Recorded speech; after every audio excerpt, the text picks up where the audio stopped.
brought to you by Silver Pumps. Top quality और consistent performance के लिए सिर्फ सिल्वर पंप्स नाम याद रखना।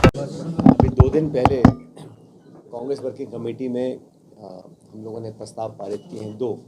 पहला प्रस्ताव था जो पहलगाम में आतंकियों ने हमला किया और निर्दोष सैलानियों का जो नरसंहार किया है, मैं समझता हूँ वो एक पाकिस्तान द्वारा एक तरह का आक्रमण है भारत के ऊपर, और उसका पर्याप्त जवाब देना मुझे लगता है समय आ चुका है उस बात का। और कांग्रेस पार्टी ने और समूचे विपक्ष ने निसंकोच भाव से और पूरी ताकत के साथ सरकार को समर्थन दिया है। जो भी उचित कार्रवाई करनी है सरकार को करनी चाहिए। और मुझे लगता है कि एक परंपरा रही है देश के अंदर, जब हिंदुस्तान की संसद पर आक्रमण हुआ था, वाजपेयी जी प्रधानमंत्री थे, उस समय सोनिया गांधी जी नेता प्रतिपक्ष थे, और उन्होंने सदन के पटल पे कहा था कि भारत की संसद पर जो हमला किया है वो लोकतंत्र पर हमला है। और उसमें उस समय कांग्रेस पार्टी ने वाजपेयी जी सरकार को पूरा समर्थन दिया और जवाबी कार्रवाई के लिए उनको ताकत देने का काम किया था। आज भी खड़गे साहब और राहुल गांधी जी ने, हम सब ने मिलकर कहा है कि सरकार जो उचित समझे वो कदम उठाने चाहिए, क्योंकि इस प्रकार की घटना को अंजाम देना कोई मामूली बात नहीं है। और आज तो 140 करोड़ लोग एकजुट हैं और चाहते हैं कि पाकिस्तान को मुंह तोड़ जवाब मिलना चाहिए। बिना समय खोए सरकार को अपने सब साधन इकट्ठे कर जो इंटेलिजेंस इनपुट्स हैं और जो भी तैयारी करनी है वो कर कार्रवाई करनी चाहिए, क्योंकि अब ये साबित हो चुका है कि पाकिस्तान नहीं चाहता कि हमारे देश में अमन चैन रहे। और इस प्रकार जो ये घटना हुई है, इसमें नाम पूछकर पहली बार इस प्रकार की घिनौनी हरकत आतंकी ने की है और पूरे समर्थन के साथ की है पाकिस्तान की। मुझे लगता है कि सरकार को बिना समय खोए संकोच होकर दृढ़ता से एक मुंहतोड़ जवाब देने का उनको काम करना चाहिए। पूरा समूचा देश एकजुट है और आतंकवाद को जड़ से ख़त्म करने का यही एक तरीका है। इस बात पर हमारी कार्य समिति ने प्रस्ताव पारित किया था। दूसरा, हम लोगों ने प्रस्ताव पारित किया है कि हाल ही में अचानक केंद्र सरकार ने कास्ट सेंसस की घोषणा करी है, जातिगत जनगणना। तो हम लोगों ने कहा है कि इस मांग को कांग्रेस पार्टी बहुत लंबे समय से उठा रही है, और राहुल गांधी जी ने भारत जोड़ो यात्रा में स्पष्ट कहा था कि देश का एक्सरे होना चाहिए। तो मैं आपको स्पष्ट करना चाहता हूं कि हम लोग ये नहीं चाहते हैं कि आप जब सेंसस हो तो जनगणना में एक जाति का कॉलम ऐड कर दें ताकि पता पड़े कौन किस जाति का है। वो लक्ष्य नहीं है। हमारा मकसद है कि इस देश में, बहुत बड़ा मुल्क है, किस हालात में लोग और परिवार रह रहे हैं, उनकी शैक्षिक, उनकी आर्थिक, उनकी आमदनी, उनके रोज़गार, सरकार की योजनाओं का कितना लाभ उनको मिला है नहीं मिला, उनका पॉलिटिकल इन्वॉल्वमेंट कितना है। तो उन लोगों की भागीदारी सुनिश्चित करने के लिए हम लोग चाहते हैं डेटा हमारे पास हो। आज सरकारें जो घोषणा करती हैं वो एडहॉक बेसिस पे करती हैं। किसी को साइंटिफिकली मालूम नहीं है कि कितनी तादाद में कितने लोग किस स्थिति में रह रहे हैं। अंदाजे के हिसाब से लोग अपना बजट की घोषणा करना, पैसा आवंटन करना, नीति निर्माण करना, इस प्रकार के काम करते हैं। तो जब तक हमारे पास डेटा नहीं आएगा हम लोग उनकी भागीदारी सुनिश्चित नहीं कर पाएंगे। और करोड़ों करोड़ लोग ऐसे हैं जो आज मुख्य धारा से बाहर हैं, उनको अंदर लाने के लिए, एक समानता लाने के लिए और एक साइंटिफिक अप्रोच हम लोग चाहते हैं सरकार अडॉप्ट करे। इसलिए हमने अपने रेजोल्यूशन में भी कहा है कि सेंसस जो हो पारदर्शी तरीके से हो। और बीजेपी को जुमला देने की बहुत आदत है। उन्होंने जुमला दिया महिला आरक्षण का, कब लागू करेंगे पता किसी को नहीं है।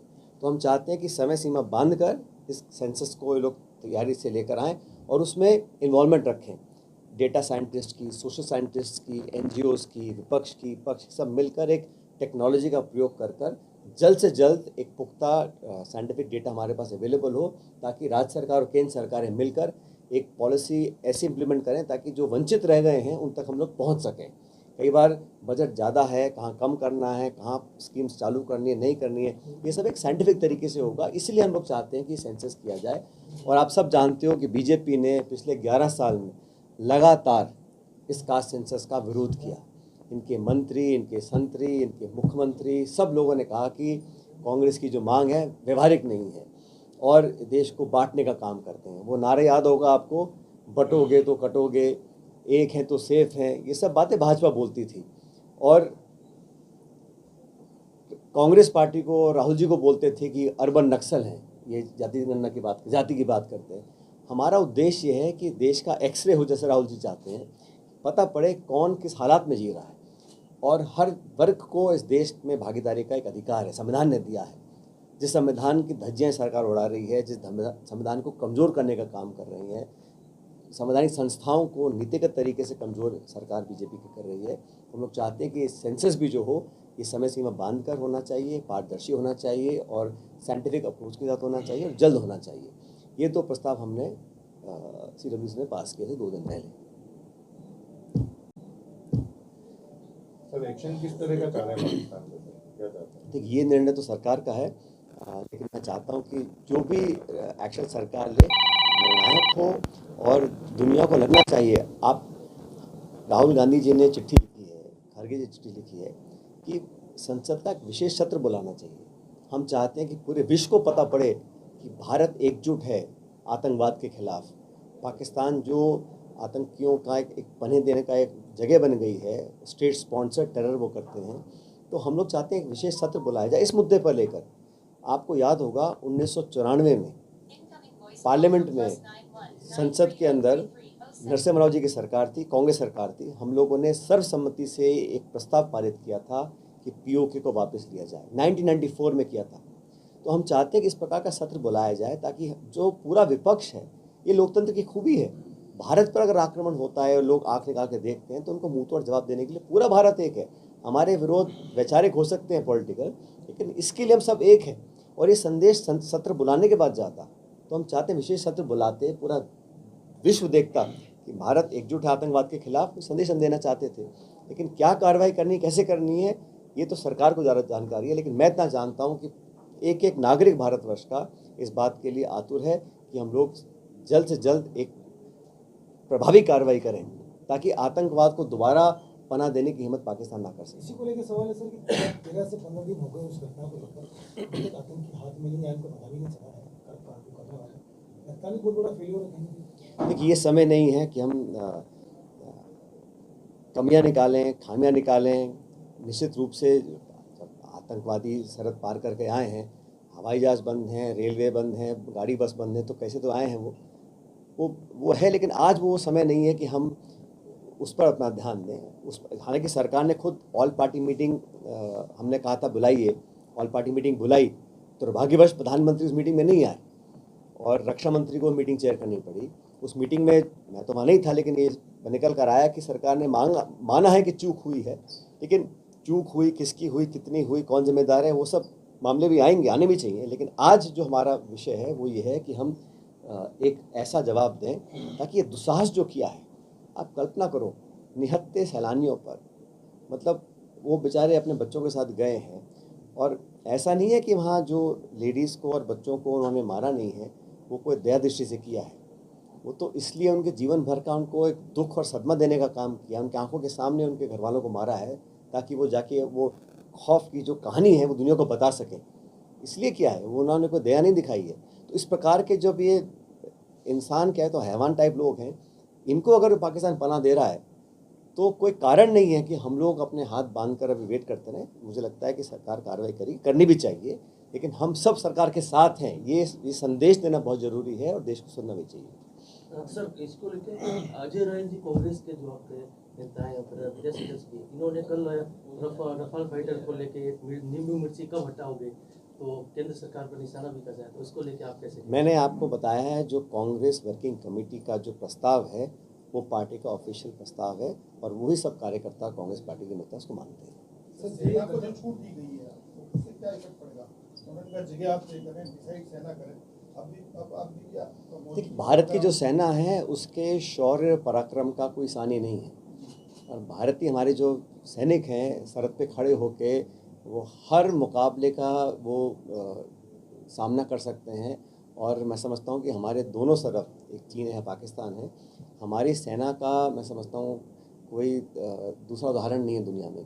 तो मुझे तो पूरा भरोसा है हमारे फौजियों के ऊपर और पूरा देश सेना के साथ खड़ा है।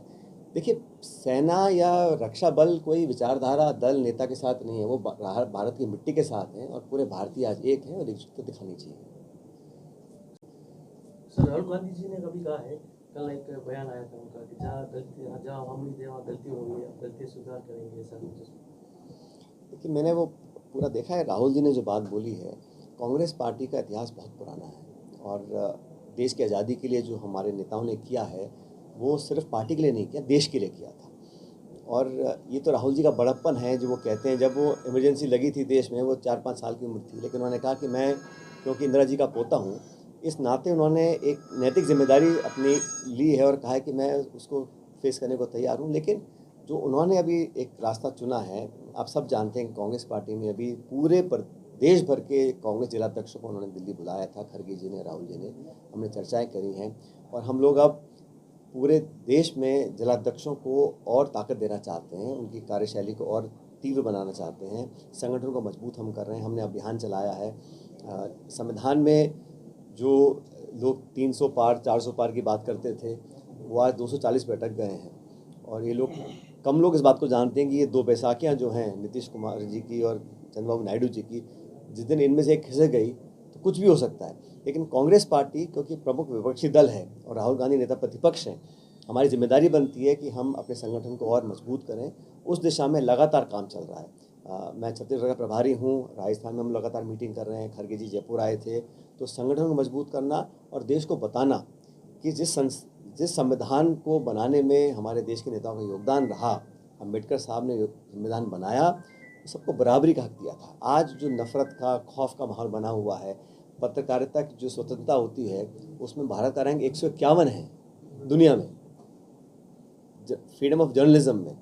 तो कहीं ना कहीं ऐसा माहौल बना हुआ है कि चाहे वो निर्वाचन आयोग की जो मुखिया होते हैं उसके जो चयन का नियम है उसको बदल दिया। 3 लोग चयन करते थे चीफ इलेक्शन कमिश्नर का, prime minister, leader of opposition और चीफ जस्टिस ऑफ इंडिया, 3 लोग करते थे। अब अचानक चीफ जस्टिस को हटा दिया, मंत्री डाल दिया। तो मंत्री, प्रधानमंत्री और LOP 2-1 का बहुमत है, आप किसी मर्जी को बना लीजिएगा, क्या ज़रूरत थी करने की। तो संवैधानिक संस्थाओं को, चाहे वो CAG है, CVC है, हमेशा कमज़ोर कर रही है सरकार लगातार। और जो एजेंसीज भारत सरकार की हैं उनका एक ही काम है कि राजनीतिक प्रतिद्वंदियों को, राजनीतिक विरोधियों को आप आरोपी बनाओ। सुप्रीम कोर्ट ने कहा कि इन्फोर्समेंट डायरेक्टरेट की जो कन्विक्शन रेट है वो 1% है। आप 100 पे छापा डालते हो, केस करते हो, 1 को आप जेल करा पाते हो। तो ये सिर्फ और सिर्फ बदनाम करने के लिए ED CBI का यूज़ कर रही है पूरी केंद्र की सरकार। और ये बड़ा दुर्भाग्यपूर्ण है कि लोकतंत्र में आप बस छापे डाल दो, नोटिस दे दो, बदनाम कर दो और फिर केस लंबा चलता रहे, उसका परिणाम कोई निकलता नहीं। और भाजपा के तमाम नेता जिन पर आरोप लगते हैं उन पर कोई कार्रवाई नहीं होती। तो देश में जो हालात बने हैं उसको कांग्रेस पार्टी गंभीरता से लेती है। समूचा विपक्ष एकजुट है, संगठन को, कांग्रेस को और मजबूत करेंगे आने वाले समय में। और संविधान को जो कमजोर करने की कोशिश केंद्र सरकार कर रही है उसका लगातार विरोध करेंगे, जनता के बीच में जाकर विरोध करेंगे। चीज़ है जैसे कि ट्विटर पे एक फोटो डाला था गायब करके, जिसमें से एक प्रधान मुस्लिम दिख रहा है, उसको लेकर कांग्रेस के अंदर ही बवाल मचा हुआ है कि कोई बवाल नहीं मचा। हम लोग ये कहना चाह रहे हैं कि सबको अपनी जिम्मेदारी निभानी चाहिए। आज हम 11 साल से विपक्ष में हैं, हमारी भी कोई जिम्मेदारी है, लेकिन जो लोग सत्ता में हैं उनकी भी जिम्मेदारी है। और लोकतंत्र में पक्ष विपक्ष दोनों की अलग अलग भूमिका होती है। तो जो लोग सत्ता ले रहे हैं, वोट ले रहे हैं, शासन कर रहे हैं, उनकी नैतिक जिम्मेदारी भी है, जवाबदेही भी है, पार्लियामेंट के अंदर भी है, बाहर भी है, वो होनी भी चाहिए। बाद में फोटो क्यों हटाया सर? बाद में फोटो अभी डिलीट कर दिया था तो कुछ ढलता है तो हमें थोड़ा रहता होगा, वो हटता रहता, बदलता रहता है। लेकिन ये मामला ये नहीं है के बड़े नेता है, मेवाड़ में कांग्रेस की स्थिति लगातार कमजोर होती जा रही है, उस पर क्या कहना है सर? कांग्रेस पार्टी की स्थिति कहीं कमजोर नहीं है। आज भी हर प्रत्येक गांव ढाणी में कांग्रेस का समर्थक वोटर मौजूद है। आज हम सत्ता में नहीं हैं, लेकिन राजस्थान के अंदर हम लोग लगभग 70 विधायक जीत कर आए थे।